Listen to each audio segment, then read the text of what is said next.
We live drums. Hello, I'm Gary France. We're going to continue our studies of snare drum with technique, and we're going to look specifically at the grip. Our first grip that we're going to look at is called the matched grip. And as far as our physique and our body, again, let's review our basics. Shoulders are back and relaxed, arms are hanging low, right? We pivot. You can see here we can pivot. We have 3 pivot points in the body. We have the shoulder, which our whole arm pivots at. We have our elbow, which our lower arm pivots at. We have our third point, the wrist pivot, and then of course we can pivot at our fingers. But that's really the 4 points, I guess our joints and our fingers. But we're going to focus on these 3, the shoulder, the lower arm at our elbow, and the wrist. The holding of the stick is a very simple operation, and let's again, we're going back to our laws of nature, so I'll pull this out of the way so we can get a really nice shot here, okay?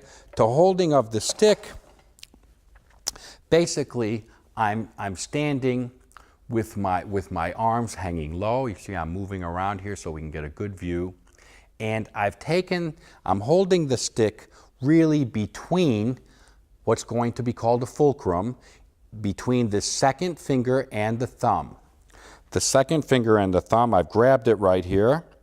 Sometimes I can hold it between the first finger and the thumb, or I can do a combination, which I call the triangulated fulcrum, which is sort of you're triangulating your points between this knuckle, and the thumb, right? But our thumb is extended in a relaxed manner, and we're holding our 2 sticks. You can see that the sticks have a tendency to point where? To the center of the earth. Gravity is drawing our arms and our sticks straight down. If you find that you're holding your sticks out at an angle like this, okay, well that's a problem because you're actually spending energy keeping them in that position. You really want them to follow their natural source. Now they're not going to hang directly down the center of your arm. They'll hang just a little bit out. Depending on where you place your fulcrum, of course, will have a little bit to do with that angle, but you do have to hold the sticks. If you don't hold them, of course, they'll just fall on the ground. So we do need some degree of tension or pressure. Tension's the wrong word. Let's not use that word tension.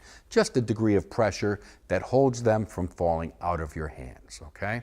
So you notice that I'm standing here nice and relaxed. My sticks are facing the ground, right? And I can bring them up into my ready position for playing, okay? If you see the back of my hand, you see that the stick is sort of coming out on a little bit off the center line of my palm. Just a little bit off that. Same with this hand. These are called matched. This is a matched grip. If I put my practice pad in front of me on the matched grip, and that feels just a little bit high to me, I'm just going to drop it down just a little. I bring my hands up, right? I come into my center of my drum, a little bit off center, and boy, do I feel comfortable. You'll notice that my stand is going between my legs so that I don't have the tripod part in front of my feet.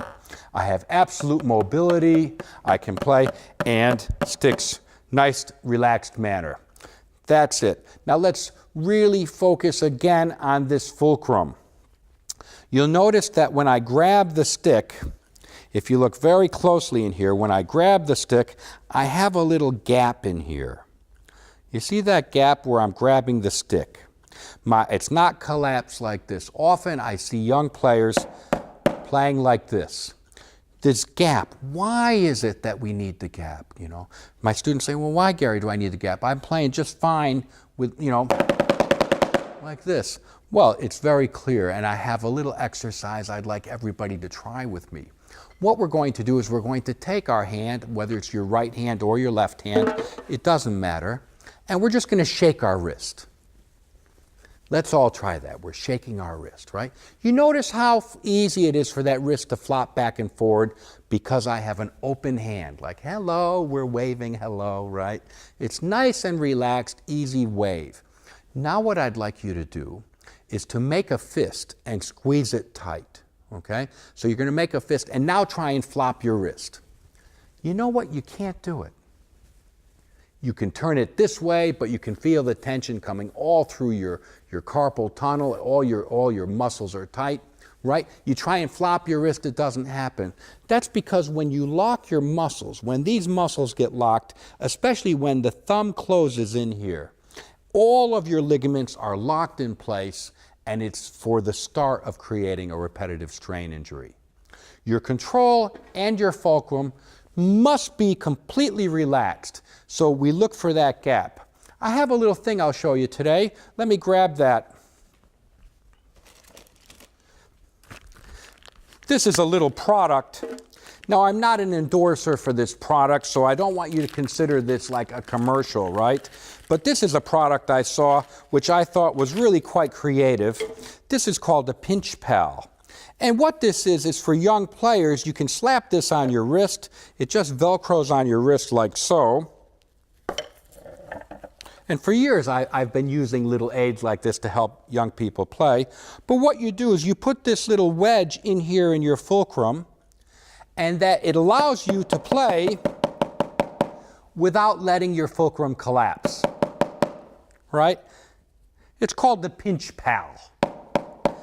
And you know, if you don't use this, you could use something else. But it's the idea that for young players to learn that they have to have a relaxed fulcrum when they're working and not squeeze the stick too tight.